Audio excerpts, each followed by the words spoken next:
Asoosama gabaabaa qormaata jaalalaa barreessituun Obsee Badhaanee yookaan kana duratti imimmaan haqaa kan qopheessite.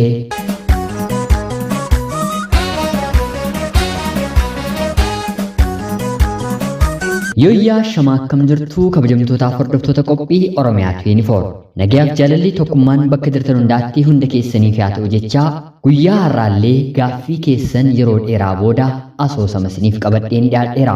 Hedduun keessan akkuma beektan chaanaalii Oromiyaa 24 irratti asoosama bebbeekamoo godaannisaa imaanaa imaltuu kirkira jaalalaa fi kanneen kana fakkaatan yeroo garaagaraatti dhiyaataniiru. Har'as kunoo asoosama qormaata jaalalaa Obsee Badhaaneen nuuf barreessite isiniif qabadheen dhiyaadheeraatii maarree asoosama warreen jaallattan laayik gochuun sheer gochuun yaada jajjabinaa keessanillee naaf qooduun akkana deeggartan kabajaan isin gaafachaa kallachumaan gara asoosama kanaatti isin dabarsa.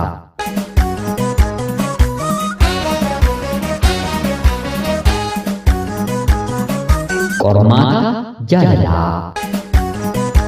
Hireen namaa lafa kanarratti fageenya hin safaramneen wal caala yoon jedhe waantan sobe natti hin fakkaatu.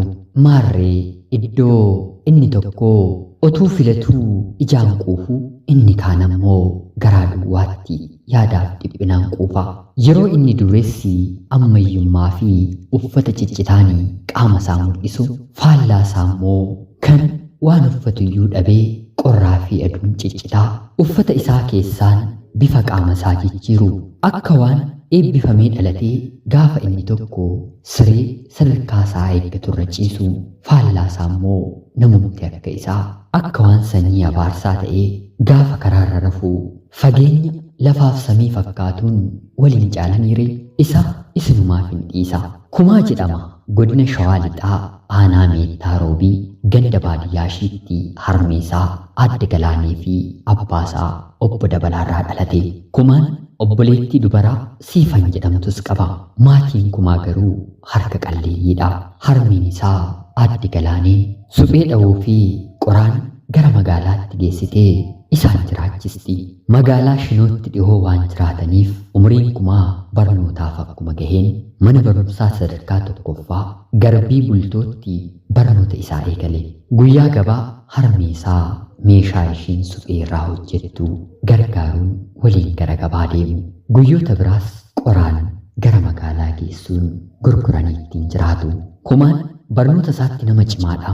Badhaasni inni waxabajjii 30 irratti akka kutaasaatti akkasumas immoo akka mana barumsaatti amalaa fi kanneen biroon badhaafamu. Baasii barruulee fi qalamaa kan waggaa isaa irraa hir'isa.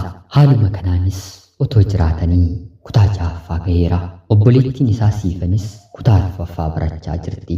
Jireenya isaanii kanattis hagam ta'u gammadoodha. Mana isaanii muffii wal dhaga'uu diduun waliif yaaduu dadhabuun hin jiru. Jaalalaa ollaa isaanii inaafsisus qabu. Yeroon isaa ganna ture fulbaana kumaanii kutaa 7ffaa eegaluu fi Siifan kutaa 5ffaa eegaluuf qophiirra jiru. Adda galaaneedhaan waa'ee abbaa isaanii gaafatanii hin beekanii. Guyyaan kun kamisa galgala ture. Guyyaa gabaa waan tureef hundi isaanii gabaa oolanii galaniiru. Kumaan harmee har'a waan tokko si gaafachuun barbaada waa'ee abbaa keenyaa jedhee ishee gaafate. Adda galaaneenis maaliif madaakuu natti kaasta dhala koo jettee erga boqoo ishee cabsitee takkaa yaaddeen booda abbaan keessan nama jaalalaa amala qabeessa ture. Hir'ina isaa otoo jettanii waantan isinitti himu hin qabu. Akkuma isinillee beektan maatiin koo dureessota. Ogummaa suphee dhahuu amaatii kiyya irraan bare. Abbaan keessan otoo loon abbaa koo tiksuu jaalala ho'aa keessa seenne dhokannes wal arguu wal argachuu jalqabne. Kana gidduutti akka aadaa fuudhaa feeruma naannoo keenyaatti namni biraa xalayaa gara abbaa kootti ergate. Abbaan koos ni eeyyameef. Gidduu kana ture kan ati garaatti naafte qormaata jaalalaa jettee gidduutti callisnaan Siifan intalli ishee harmee si dhaggeeffachaa jirraa nuuf xumuri jettee gaafatteen. Abbaan keessan harmeen isaa isa qofaa qabdi. Abbaa malee guddiste ijoollummaatti du'aan dhabe. Innis akka anaan ulfeesse harmee isaatti himnaan halkan na fudhattee gammoojjii haroo iddoo jedhamu deemtee dubartii hiriyaa ishee turte suphee hojjettu gabaatti wal baran wal beekan bira buufatte. Waggaa tokkoof bakkuma sana dhokanne malee abbaan koo ajjeechaaf nu barbaada ture. Suphee dhaahaa nutis dubartii sana bira turre. Nuti namatti waan hin mul'anneef isheen gabaa geessitee gurgurti. Abbaan keessanis nu barbaachaa waggaa 2 booddee dhufe. Inni dhufuu dhageenyaan abbaan koo barbaachasaa faana isaa barbaachuu jalqabe. Sababa kanaaf abbaan keessan turtii baatii 2 booda deebi'ee nu biraa bade. Yeroo sana ture siifaniin kan hin dabaladhe maqaan keessan seenaa qaba. Amaatiin koo dhukkuba tasaatiin qabamtee nu duraa boqonnaan isiniin fudhadheen qarqara magaalaa kanaatti hin gale. Abbaan koos na dubbisuu dide malee akka duriitti na adamsuu dhiiseera. Abbaan keessan garuu erga sanaa achi buutee dhabamee miila bakar waaree ta'ee hafe. Har'a abdiin koo isin keessatti of arguun barbaada. Karaa keessan nama ta'uun fedha. Cabaa koo isiniin dhiphiibamuun barbaada. Biiftuu karaa keessan baatu eega. Yaa ijoollee koo jettee imimmaan ija lamaan keessaan dhangalaasaa yeroo boossuu kumaa fi siifan ka'anii harmee isaaniitti maramanii boo'anii. Waaqayyo wajjinii iddoo garaa keessiif geenya harmee jechuunis lamaan isaanii waadaa isheef seenanii. Aadde Galaanii ijoollee isheerraa abdii qabdi. Abdii borii karaa isaanii ifa arguu rakkoon isaan mudamnaan isaaniif of wareeguudhaafis yeroo hundumaa haadha qophii taatedha. Kumaa fi siifan barumsa isaanii irratti kan durii caalaa erga waa'ee abbaa isaanii dhaggeeffatanii caalaatti xiyyeeffatanii deemaa jiru. Hiriyaa biraas hin qabanii waliin ba'anii waliin galu. Hiriyaan isaanii addaa baruulee fi kitaabolee isaanii qofadha. Qixxaataan barataa kutaa siifan wajjin daree tokko baratudha. Siifan wajjin baay'ee wal dorgomu. Garaagarummaa qabxii xiqqootiin siifan isa dursitee kutaadhaa tokkoffaa baati. Inni ilma dureessaati. Magaalaa Shinoo keessa jiraata. Aadde Galaaneen mana isaaniitti geessitee qoraan gurgurti. Siifan mucaa magaala bareedduudha. Rifeensi ishii eegee fardeen meettaa fakkaatee dugda gidduu ciisa. Ijji ishii akka tirikaa dukkana keessa ifa namaaf kenna. Nyaarri ishii bosona cillimoo fakkaata. Funyaan ishii akka gaarreen Oromiyaa dhaabbatee na daawwadhaa jedha.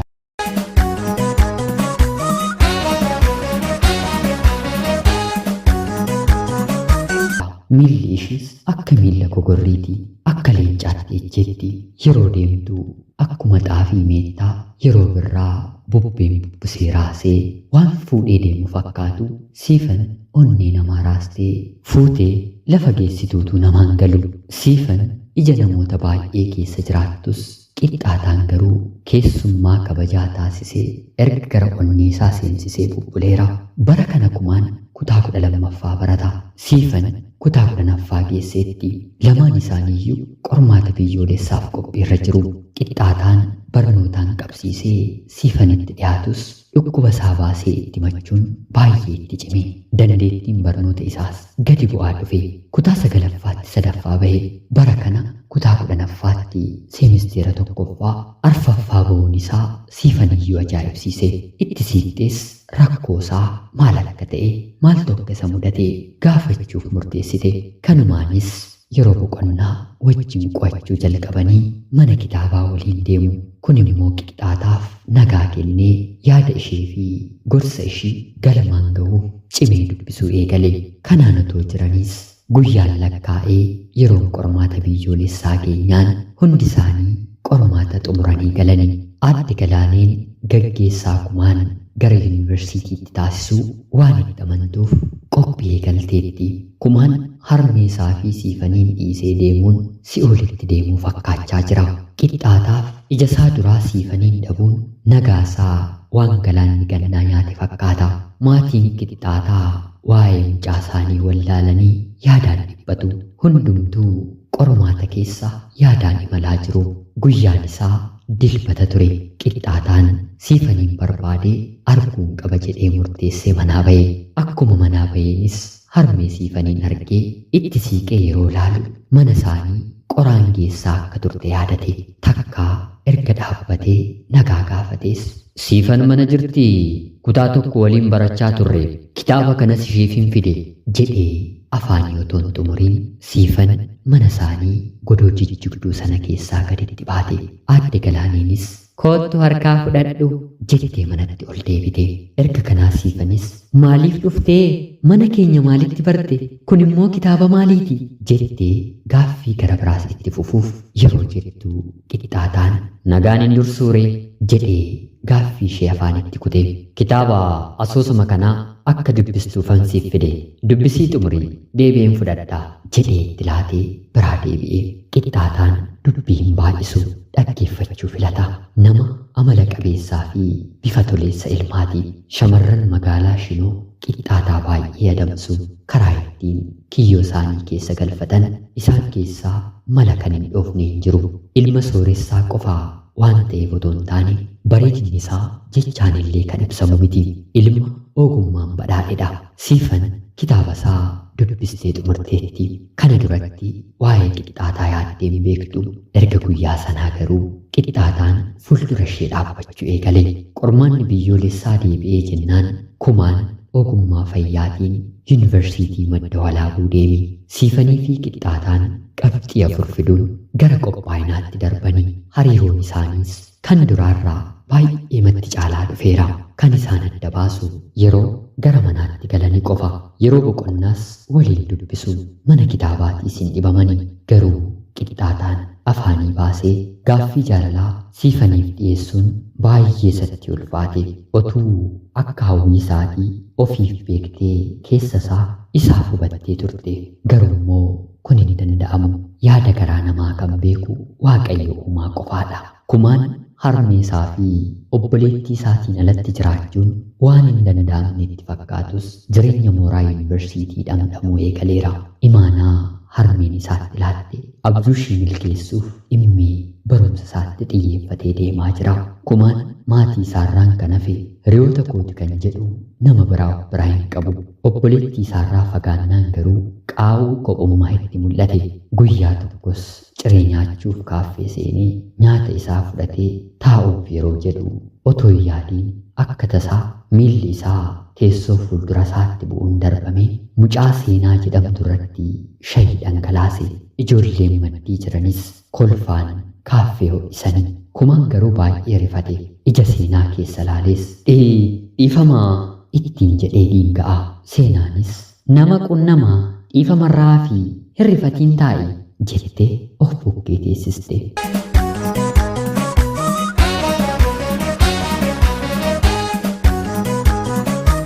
Seenaan mooraa sanaaf barattuu haaraa yookiin immoo kan waggaa tokkoffaa taatus magaalaa Roobee keessatti dhalattee waan guddatteef biyyaaf haaraa miti. Guyyaa sanaa kaasees kumaa waliin darbanii wal argu. Bilbilas wal jijjiiranii waliif ni bilbilu. Seenaan mucaa amala qabeettiidha. Gonkumaa waca hin jaallattu. Yeroo hundaa dubbachuu caalaa callisuun ishee gammachiisa. Yeroo booddees kumaa wajjin baay'eetti waliif galanii yeroo boqonnaa isaaniis waliin dabarsuu eegalanii. Maaltu akka ari'aa jiru beekamuu baattus yeroo inni ariifatti. Qormaata seemisteera tokkoffaa bira ga'anii kumaa fi Seenaan barullee isaaniin alatti araada nyaataa qofa qabu. Lamaan isaanii kan wal fakkeessu immoo jaalala barumsa isaaniif qabanii fi kaayyoo isaanii milkeessuuf halkaniif guyyaa dhimmoo isaaniiti. Guyyaan isaa dilbata waaree booda ture. Seenaan kumaaf bilbiltee dhimma ariifachiisaaf akka barbaaddu itti himte. Innis ariifatee iddoo jedhametti yeroo argamu Seenaan har'aa bareedina irratti bareedina dabalattee itti argamti. Ijji kumaa har'aa waan qolli irraa saaqame isatti fakkaatee jira. Ija isaas sukkuumee ilaaluu eegale. Seenaa moo Seenaa miti jedhees keessa isaatti of gaafate. Seenaan mucaa diimtuu dheertuudha. Dheerina isheerraa kan ka'es moodeelistii jedhamtee hiriyoota ishee biratti waamamti. Ilkaan ishii waan harkaan tolchanii tarree naqane fakkaata. Addeenyi ishii fuullee ijaan malee yoo ijaan ilaalan ija namaatti balaqqeessa'a. Rifeensi ishii luuccaa maramedha. Walumaa galatti Seenaan alaaf manaan toleettiin talaatii kumaanis dhaabbatee bareedina seenaa daawwachuu ajaa'ibsiifachuutti ka'e. Seenaanis har'aa yeroo keerraa xiqqoonaaf kenni jettee gaafattee afaan isheerraa utuu hin fixiin gaaffiin barbaachisu lafa barbaadde si duukaan dhaqaa jedhee deebisee fi imala daawwannaa keessaa dammaqe. Lamaan isaanis wal fudhatanii bakka bashannanaa naannoo sanaa deemanii gaaddisa of jalatti teessuma nama lama qabatu jala taa'anii keessummeessituunis dhufnaan laaqana akka isaaniif fidduuf ajajatanii erga nyaataniis booda seenaan haasaa eegalte. Kumaa anaa fi si'i akka tasaatti wal dubbisne garuu hiriyoota wajjin guddatanii caalaa walitti dhiyaanneerra. Haa ta'uutii garuu lamaan keenyuu seenaa waliin beeknu. Ani sodaa guddaan qaba namatti dhiyaachuu caalaa kophummaatu naaf ta'a. Isatti namana kophummaan jireenyaaf mijachuu baatus hiriyaa namatti hin jijjiiramnedha. Amma waan tokko qofaan si gaafachuun barbaada. Anuuf malee homaan qabu kophummaa kootti akkana hin dhiisne yookiin immoo hariiroo keenya akka asumatti dhaabamu jettee boquu ishee cabsitee lafa laalte. Kumaan teessuma isaa gara isheetti butatee seenuu koo ani maatii koon alatti si duukaan jaalalaan akkan jiru nuuf arge. Hedduun si jaalladha garuu yoon sitti hime narraa fagaatta jedhee waanan sodaadheef akkasumaan immoo duubni koo seenaa gaarii waan hin qabneefin calliseen keessa kootti gubachuu filadhe. Yoo fedha kee ta'e jaalallee koo har'aa haadha manaa koo boriinaaf ta'i. Ani jaalala keetiif ergan bitamee bubbuleera jedhee otoo yaadiinis harka ishee qabee dhungate. Yogguu kana seenaan rifatte hafuura dheeraas jettee erga baafattee booda waadaa keenan eegaa siifis nan ta'a jettee ija keessa salaalaa dubbatte. Kanumaan bu'uura jaalalaa hundeessanii jaalalli isaaniis ija godhachaa deemaa ijoollee mooraa sanaa baay'ee inaafsisuu fi barsiisuu eegale. Jaalalli qixxaataan siifaniif qabu baay'eetti dabalaa deeme. Guyyaa tokkos qixxaataan yeroo boqonnaa yaadaan badee gaaddisa mukaa jalaa otoo taa'aa jiruu siifan argitee gara isaa deemtee maal akka ta'e gaafatte. Innis yaada kiyyaa nama na hootuun dhabe gubaa keessa kootu nagaadha dhorke qabeenya nuuf bukkeetii qabu kiyya jedhee amanuun dadhabe. Har'a garuu baasee dhukkuba koo himachuun barbaada. Siifiyyee ani ergansi jaalladhee baroota lakkoofsiseera. Dhukkuba kiyyaaf si qofatu daawwaadha adaraana wal'aanii jedhee fuuldura isheetti jilbeenfannaan siifannaatee qixxaataa achumatti gattee barruulee isheellee otoo hin fudhatiin fiigichaan mooraa mana barumsaatii baatee gara magaalaa deemte. Isa harmeen isaa gaafa isaan mana isaaniitti qoraan gurguran gatiif jecha harmee ishee ifattee hiyyeessi kabaja maal beekaa ittiin jettutu fuula ishee dhaabbate. Gidduuttis waa'ee qixxaataa yaaduutti deebite. Inni qofti isheetti dhiyaachuuf jaalala namaa ishee barsiisuu hubatte. Onneen ishee dhaannaa dabalee lafatti gattee deemteef jecha yeroo hundaa yaadachuutti kaate. Lafa jirtutti ofirra gadi teessee gaabbii keessa seente. Qixxaataa jettee hafuura dheeraa yeroo baafattu shokoksaa miila namaa dhageessee of duuba yeroo laaltu qixxaataan ishee duubaan hordofee akka dhufe argite. Ol jettees itti maramtee dhiifama isa gaafatte.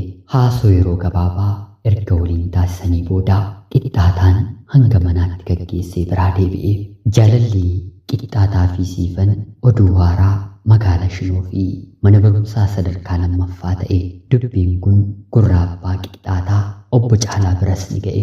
Akkuma mala ishee aadde Galaaneen qoraan fuudhuun gara magaalaa Shinoo akkuma ga'aniin namni irraa bitu dhibnaan mana obbo Caalaatti qajeelanii. Akkuma baratames maatiin qixxaataa jechoota haamilee cabsuun ishii simatanii gurgurattees gara manaatti yeroo deebitu siifan buna ajaa'ibaa ija lukkuu fakkaatu danfistee isaan eeguun erga dhuganii xumuranii booda aadde Galaaneen waan mana warraa maatii qixxaataatii oduu haaraa boqoo cabsu dhageesse intala ishii siifaniin gaafatti. Siifan harmee ishee mitii eenyuun iyyuu sobuu waan hin jaallanneef waan jiru hunda tokko lamaanitti himte. Harmeen ishiis erga dhageessee booda jabeessitee gorsite. Jaalalli qormaata baay'ata. Isin dhuguma wal jaallannaan wanta adda isin baasu hin jiru. Hiriyyummaan immoo xureedha. gaaf tokko ni dabarti. Waan barbaaddu argachuuf cimii baradhu. Nama milkaa'u ta'e ittiin jettee gorsite. Qixxaataan siifan bira akka hin geenyeef maatiin akeekkachiifamus isaan garuu walii galanii hariiroo isaanii hir'isanii malee wal arguu hin dhiisne. Jaalala isaaniis adda kutuu hin dandeenye. Waggaa lamaan booda lamaan isaanii qabxii gaarii fiduun imala gara mooraa taasisuu fi qophii eegalanii. Deemsa isaaniif guyyaa muraasni akkuma hafeen qixxaataan gara mana siifanfaa deemee daqiiqaa tokko qofa akka wajjin dabarsaniif gaafate. Guyyaa gabaa waan ta'eef harmeen siifan adda galaaniin mana jirtu. Achuma mana isaanii dudduuba gaaddisa bareedaatu jira. Achi jala taa'uun erga xiqqoo haasa'anii waadaa jaalalaa akka waliif seenan qixxaataan ni gaafataan.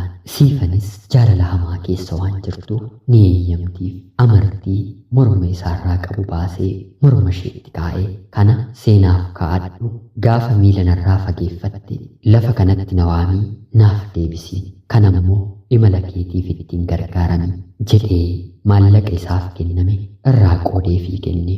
Walitti maramaniis nagaa jaalalaa walitti dhaamuun wal gaggeessanii siifan gara Adaamaatti imalte.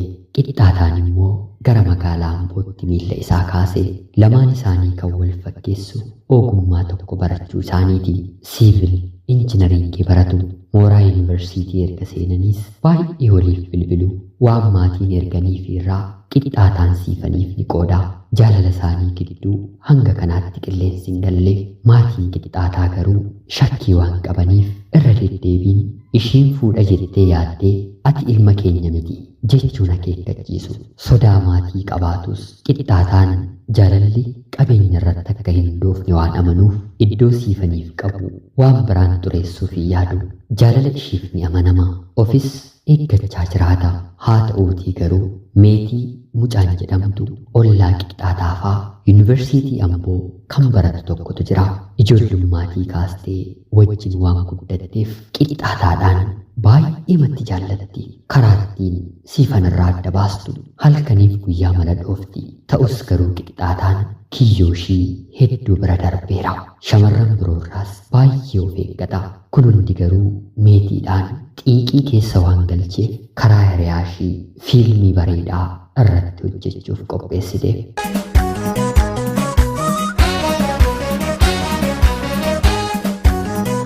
Kutaa lammaffaan itti fufaa. Asoosama qormaata jaalalaa barreessituun Obsee Balaanii, sagalee sunis waliin kanan ture ani Gammachiis Tashoomeedha. Kutaa lammaffaan seenaa kanaa akka dhiyaatuuf laayii godhaa ulfaadhaa nagayaatti galatamaa.